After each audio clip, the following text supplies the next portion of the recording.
Have you ever looked at a world map and wondered why some countries are rich and others are poor? Or why English, French, and Spanish are spoken in so many different corners of the globe? The answer, in large part, lies in a historical process that fundamentally reshaped our world: colonialism. For roughly 5 centuries, a handful of European powers extended their control over vast territories in the Americas, Africa, and Asia. This wasn't just about planting flags on new lands. It was a complete overhaul of economies, political systems, and cultures. Today, we're going to unpack the massive and lasting impacts of colonialism, exploring how it created the world we live in now. It's a complex and often painful story, but one we absolutely need to understand. Let's start with the economic impact, because at its core, colonialism was an economic project. The main goal was to extract wealth from the colonies and channel it back to the colonizing country, what we call the metropole. Think of it like a giant one-way street for resources. Colonies were forced to produce raw materials like cotton from India, rubber from the Congo, sugar from the Caribbean, and silver from South America.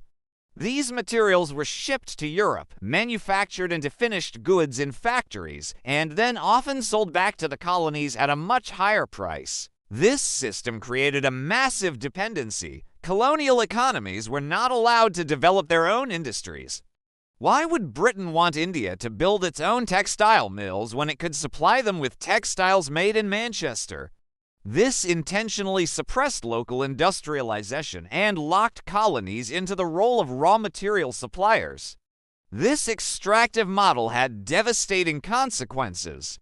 It led to the creation of what are called monoculture economies. Entire regions were forced to specialize in producing just 1 or 2 cash crops for export. This made them incredibly vulnerable to price swings on the global market. If the price of coffee crashed, an entire country's economy could be crippled. Furthermore, this focus on cash crops often came at the expense of growing food for the local population, leading to famines and food shortages. The best land was taken over for plantations, pushing local farmers onto less fertile ground. The infrastructure built during this time, like railways and ports, wasn't designed to benefit the local people. Instead, it was built to efficiently move resources from the interior to the coast for export. It connected the mine to the port, not village to village. This economic structure, designed purely for extraction, is a key reason why many former colonies struggled with poverty and underdevelopment long after gaining independence. The wealth that should have built their nations was instead used to fuel the Industrial Revolution and build the prosperity of Europe. Now, let's turn to the political landscape. Before European arrival, many regions had complex and well-established political systems, from powerful empires to decentralized communities. Colonialism completely dismantled or co-opted these structures. The colonizers drew borders on maps with straight lines, paying little to no attention to the ethnic, linguistic, or historical realities on the ground. These artificial borders are one of the most toxic legacies of colonialism. They lumped together rival ethnic groups who had never lived under the same rule and split cohesive communities across new national boundaries. Just look at a map of Africa or the Middle East. Those straight-line borders are a direct result of European negotiations. This has been a major source of conflict, civil wars, and instability in the post-colonial era as different groups found themselves competing for power within these artificially created states. To manage these vast territories, colonizers implemented specific systems of governance.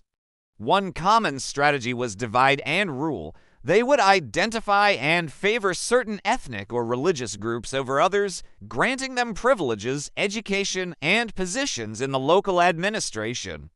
This created a hierarchy within the colonized population, sowing seeds of resentment and division that would often explode into conflict after independence. The Rwandan genocide is a tragic example of how colonial policies exacerbated ethnic tensions between the Hutu and Tutsi. Another system was indirect rule, where colonizers ruled through existing local leaders. While this might seem less disruptive, it often corrupted traditional power structures. Local chiefs who collaborated with the colonizers were given power, while those who resisted were removed. Their authority no longer came from their people, but from a foreign power, fundamentally changing the relationship between rulers and the ruled. These political manipulations left behind fragile states with weak institutions and deep internal divisions, a challenging inheritance for newly independent nations. Finally, we have to talk about the socio-cultural impact, which is perhaps the most personal and deeply felt legacy. Colonialism wasn't just about controlling land and resources, it was also about controlling minds. A core justification for colonialism was the idea of a civilizing mission. European colonizers promoted the belief that their culture, religion, and way of life were superior to those of the people they conquered. This led to a systematic devaluing of indigenous cultures, languages, and traditions. Christian missionaries often worked alongside colonial administrators, converting local populations and sometimes banning traditional religious practices. Colonial education systems were established, but their purpose was often to create a small class of locals who could serve in the administration. These schools taught European history, literature, and values while ignoring or denouncing local knowledge. The language of the colonizer became the language of power, business, and government. Speaking English, French, or Portuguese became essential for social advancement, while native languages were often seen as backward. This cultural imposition created a deep sense of identity crisis and what some scholars call a colonial mentality or internalized inferiority. Generations were taught to see their own heritage as something to be ashamed of. At the same time, colonial societies were rigidly segregated. Racist ideologies were used to justify the unequal power dynamic, with Europeans at the top of the social ladder and indigenous peoples at the bottom. This created racial hierarchies that have persisted long after the end of formal colonial rule. Just think about the apartheid system in South Africa or the racial classifications used throughout Latin America. Even today, beauty standards in many parts of the world are heavily influenced by Western ideals. The struggle to decolonize the mind, to reclaim cultural pride, and to heal from the psychological wounds of colonialism is an ongoing process for millions of people around the world.